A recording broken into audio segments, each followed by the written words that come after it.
Welcome to this lecture video. In this video, I am going to explain material science and dielectric materials, which comes under module number 5 of engineering physics prescribed by VTU. Here, I am going to describe or discuss the following points, that is dielectric materials, polar and non-polar dielectrics, polarization and different polarization mechanisms, internal fields in a dielectric material. So these were all the topics chosen for discussion. So first let us concentrate on what are dielectric materials. So dielectric materials are the substances that do not conduct electricity but they will transmit electric effects. Such materials are called dielectric materials, and dielectric materials do not have free electric charges, but they get polarized in the direction of applied electric field. The forbidden gap in case of dielectric material is observed to be large, and they were all having resistivity of the order of 10 to the power of 10 to 10 to the power of 20 ohm meter. So this is what the characteristics of dielectric materials. So they transmit electric effects, but even though they don't have free charges, they transmit electric effects. That's why they are considered as dielectric materials. So here, what is dipole?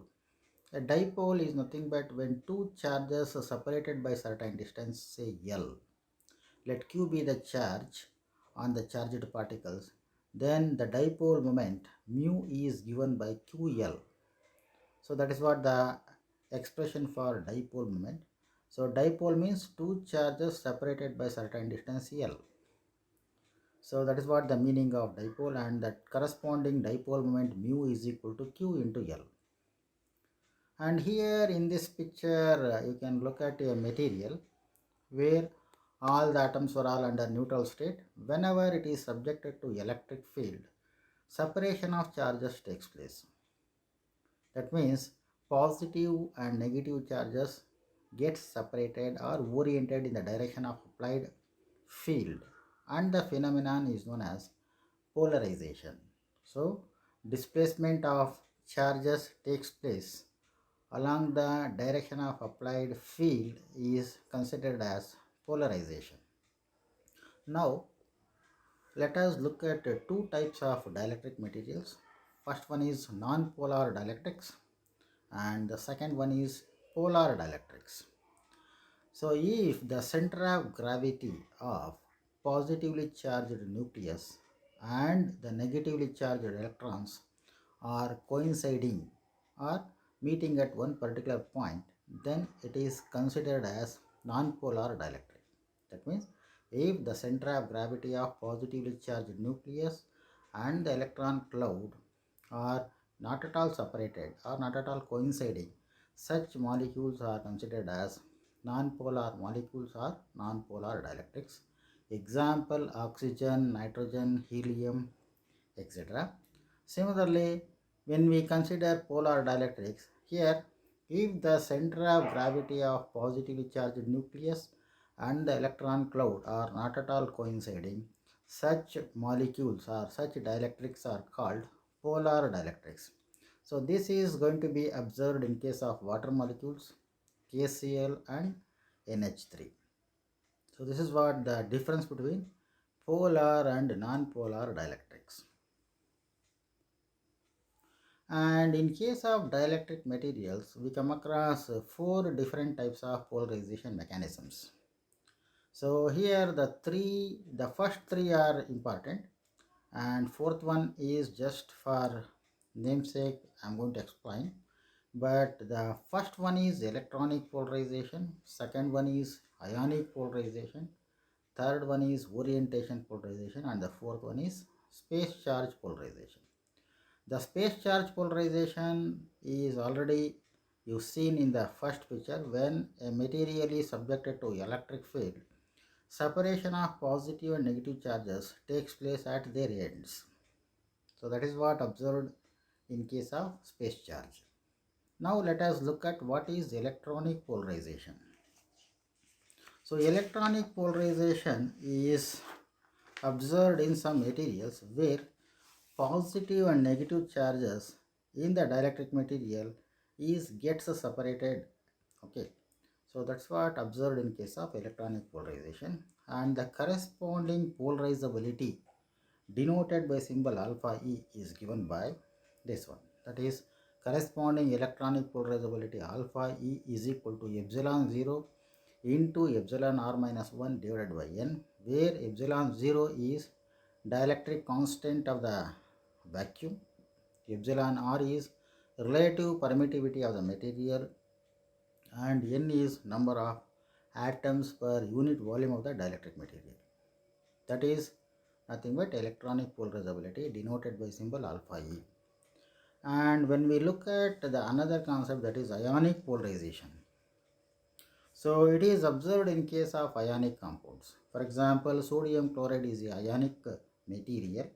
So when it is subjected to electric field, the adjacent ions of opposite sign undergo displacement, and the corresponding ionic polarizability is given by alpha I is equal to epsilon 0 into epsilon r minus 1 by Ni, where epsilon 0 is dielectric constant of vacuum and epsilon r is relative permittivity of the material, and Ni is number of ions per unit volume of the material.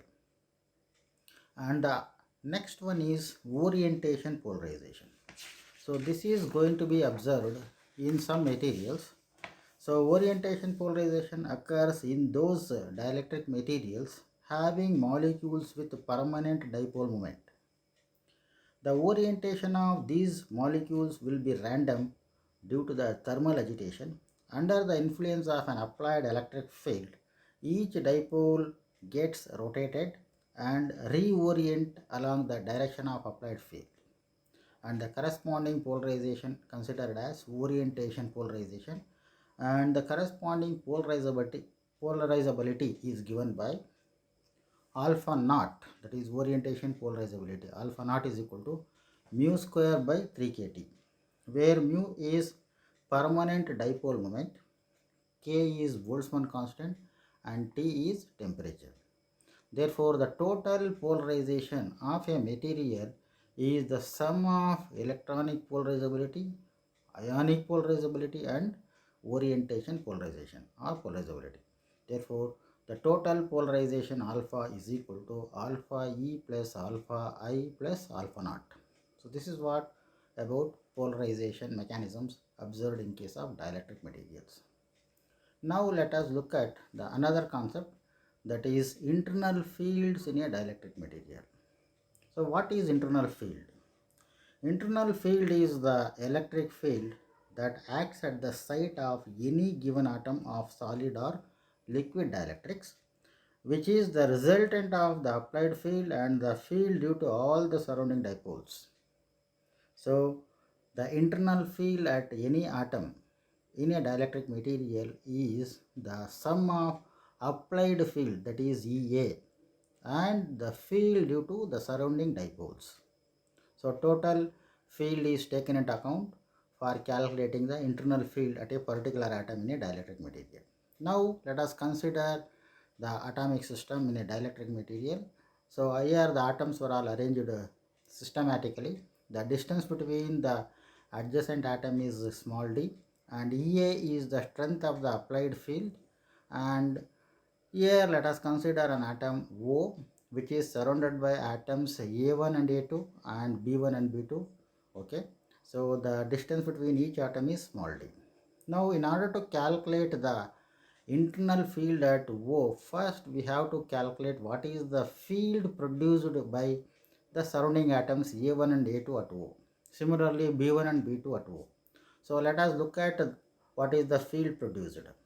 So the electric field produced at O due to the atoms A1 and A2 is given by mu by pi epsilon d cube, where epsilon is the dielectric constant and mu is dipole moment, and therefore that is given by E of A1 A2 is equal to mu by pi epsilon d cube, where d is the distance between the neighboring dipoles.